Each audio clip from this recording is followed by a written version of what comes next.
What is up, everybody? Calling all angels. We've got a match coming up here very shortly. You'll be seeing this video going up a mere minutes before the match starts as I mourn my ultimate sadness here, as I just realized the match is on a channel I don't have. Unfortunate for all of us. Yeah, I will not be able to live because I don't have access to the match. CBS Sports has it.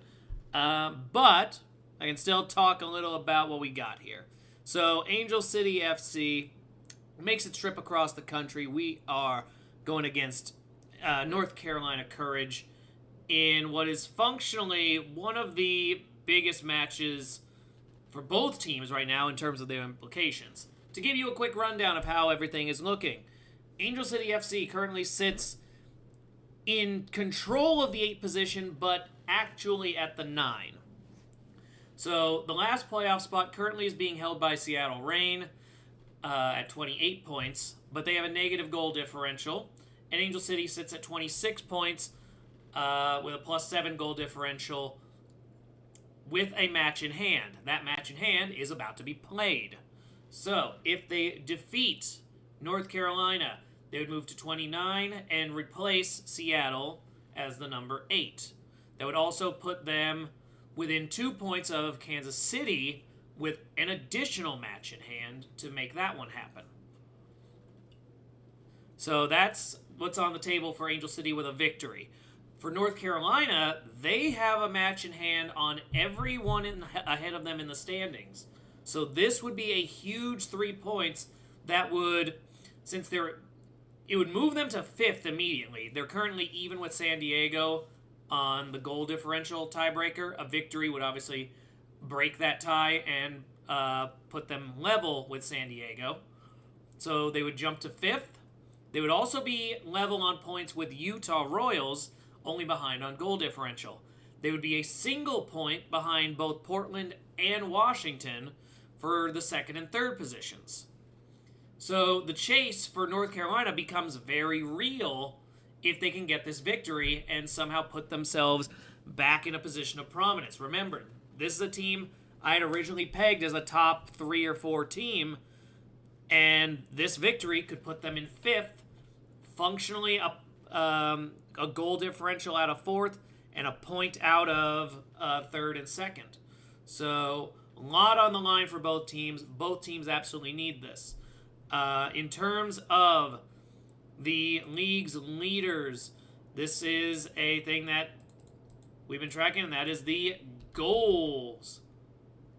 And right now, Ashley Sanchez has been the top goal scorer in NWSL, sitting at 13. She also has a second player on their team, Evelyn EJ, sitting in 3rd on that list. And so between the two of them, they are a duo to be reckoned with on offense. Absolute threats all around there. Ashley Sanchez, in particular, had a huge moment in the last match, scoring in the first minutes of the game, literally 2nd minute, got a goal in. And then taking a penalty kick in one of the longest injury times I've ever heard of, breaking a tie with Boston Legacy to gain the 3 points that they got out of that match. That should have been functionally a draw, and they snatched victory from the jaws of a draw. The big issue for North Carolina has been consistency, and a lot of the consistency issues have boiled down to the fact that it is Sanchez and EJ really dominating the offensive effort. When those two are not on game, when they don't pierce through a defensive line and struggle to score, there isn't a sustained effort from large swaths of the team where they can earn it all back. North Carolina has been a really fun watch in a lot of cases, especially now that the team has started to figure out what their identity is. But it is a beatable matchup, and if you have a strong defense who can fixate on those two, they have a great deal of trouble scoring. Which means this is the kind of team that Angel City might be good to match up with. Their defense is one of the most solid in the league, and you can stack your 4 back and generally shut this down. The issue for Angel City has always been, what are you going to get out of your offense? In the case of the last matchup with Gotham, the answer was nothing. Nobody got anything. But you have people who are all capable of scoring on Angel City, which is a major difference maker. When you look at a team like Angel City, the stuff you are looking at is the goalkeeping of Angelina Anderson, obviously, but you do have plenty of offensive talents here. Beyond Mayara and Svein Jansdottir, Giselle Thompson has put forth some goals here.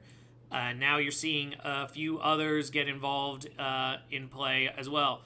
Ari Borges, Priska Chilufya, Emily Sams can score from the back. Taylor Suarez has been really aggressive up front. Riley Tiernan looked really good at the front last match.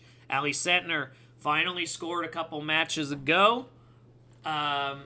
She's was a mid-season acquisition, finally broke through the crack there, and I think I would expect to see her take an active role today in trying to get things going.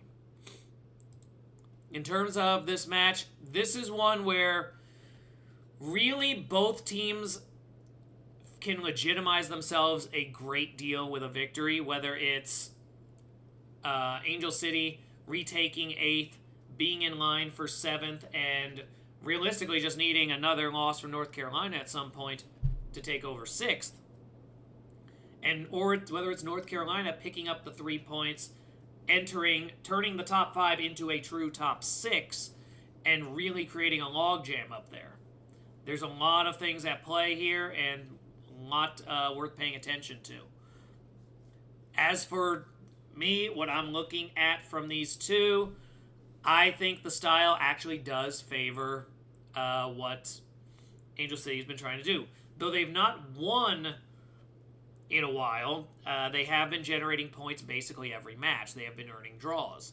I think this is the one where they finally break through and get some points out of it, get the full 3. I am going to say that North Carolina does get one through. I am going to give them a goal. I don't know whether it'll be EJ or Sanchez, but I do think one of them pulls it off. But I do expect Anderson and the defensive line to hold firm for a good bit. I think we will see Sentner pick up a goal here, and I don't know where it's coming from. I'm thinking either Chilufya or Giselle Thompson again, but I think there will be a second goal. I'm going to give it to North Carolina's Courage. Really good effort at home. This is going to be a big one for them, but I'm going to give the 3 to Angel City. I got to give my team their shot here. They're playing good ball. Both are playing good ball. And this should be a fun matchup, and I am really, really angry that this is on a channel I can't watch. I'll be keeping tabs on it. I also might try to go to the gym here, because I know they usually have quite a few channels available. I'm hoping something good's there. I'm hoping I'll get to see something there. Once that's wrapped up, because I've gotten derailed, you can check out Twitch. I will be making my grand return to Twitch. I've been pretty fixated on this channel for a while, but I do want to start working back in some gaming. It's been definitely a slow crawl for a good bit, but once this season starts to wind down, and especially once some of my training, I've been working on training for a couple different milestones in my physical workouts. As those pass, the schedule opens up to probably do both channels quite a bit. So if you've been curious on the gaming side, I want to play the original Metal Gear, the MSX Metal Gear. So I'm going to go through that. Hopefully that'll be fun. And with that, hope you all will enjoy this match. Definitely feel free to share your thoughts as we go through. I'll be doing the recap tonight as well, probably after that stream, and it'll be scheduled to go up tomorrow. Look forward to that. My recaps of the other matches this week will also be up late tonight. That is now finished, so give that a look as well. In any case, enjoy the match. Go Angels!